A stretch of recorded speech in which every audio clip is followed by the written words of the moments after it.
glad Bob lowered the stage. See, we have 3 feet distance, so we're supposed to be. 3 feet. Right about there? That's about 2 feet.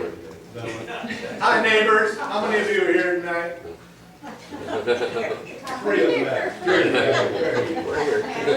My son and I came over this afternoon. Justin's been the one keeping an eye on the snacks back there. Oh, I think good man, good man. 6'4". Somebody's got to. Almost all of it snacks. Boy, I don't know. But people say why. Isn't that too many people here? So I come today to tell you something about my sordid history. And actually I sorted it yesterday. How many of you, when you were 4 years old, remember those times? You remember when you were 4 years old? My dad owned a roller skating rink. Did you ever go roller skating out there? My dad, I got killed out there. I apologize on behalf of the roller rink. yes. He died once, and that's it. But my dad was, how do we say this? He was cheap.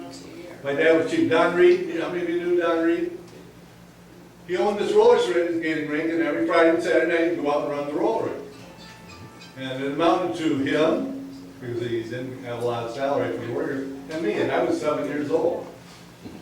So I was running the candy counter, and one winter night he said, "Steve, I need to have you do a different job." I said, "What's that?" He said, "All the pipes is frozen up down below."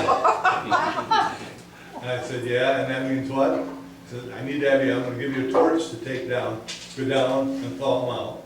We'll be fine." But we can't, right now there's no drinking fountains, there's no toilets, there's nothing. The whole place depended on me going downstairs and going, I don't know what I'm doing. So I went down, laid on my back. I could see the wood up above me. I started the torch up, 7 years old. That's pretty good. But I know it's pretty good looking back. I'm thinking, what am I going to do now? I thought I should test it out on the wood just to see if it was just a little bit. My dad, in the meantime, is upstairs running the rest of the place. There was this one kid that was a real troublemaker that night. My dad had the job being the bouncer, throw him out. It was either him or me down there running the torch and me doing it. So I said, "No, you can go ahead, Dad. I wouldn't feel offended at all." So he went over to the young man. He said, "Young man, are those roller skates yours?" And he said, "Yes." My dad said, "I thought so." He went over and opened the side door. There was snow all over that night. Threw the man, skates and all, into the snowbank outside. Didn't get to come back at all that evening. He had worn out his welcome. Well, I had a chance to wear out a lot of welcomes, but I got a fresh one just totally out of the hopper right now from last night. Two of my friends said, "Do you want to go to a gospel concert?" And I said, "I like going to gospel concerts." Of course, here we never know what we get next, right? It could be anything. Bob could be next. Oh, he is. He is. Well, anyway, last night we pull into Bell Creek to this concert hall. We get out, and the line goes on. If you can picture the line starting here and going all the way to Woodland. No, that's a little exaggerated. Anyway, it was a long line. We got out, and I don't know about you, but do you ever notice when you get out of a place going to a concert, what's one of the first streets that strikes you? Bathroom. And Tim says, "Are you okay?" I said, "Sure. Do I look like I'm not okay?" He said, "No, you don't look like you're us." But I thought, all these guys are pulling up in motorcycles, big Harleys, little Harleys. And I thought, oh no, I'm the guy standing here with 2 other guys.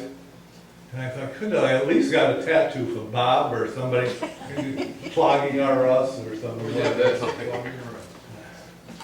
So I thought, well, how do I get in? So I went around the back door and I said, "Will you let me in? I got to use the bathroom." And they said, "No, it's all locked up. You can't get in until we let everybody in." I'm getting worn out by this time, and I apologize if you've gone through that experience before, but it's no fun. So finally I got to the door. They let me in. I found the bathroom. I was doing very well. But nowhere else could I find a place to stand.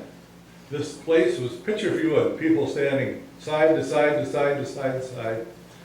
We were just inside the door. I could feel something happening on the roof. It was raining, or no, it was dripping, actually. Dripping down my back Well, I'm trying to stand there and look really spiritual.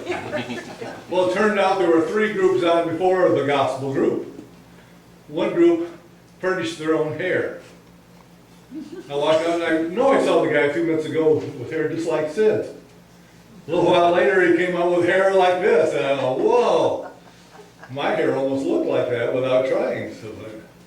So I kept trying to find a place. I thought, where can I stand during this concert?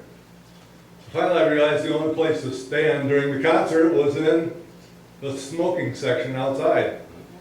So I'm saying, I've never smoked in my life, and I'm standing here inhaling and not even because I wanted to. So finally I went over, and I was worn out by the second group. So I went and sat on the floor under the thing.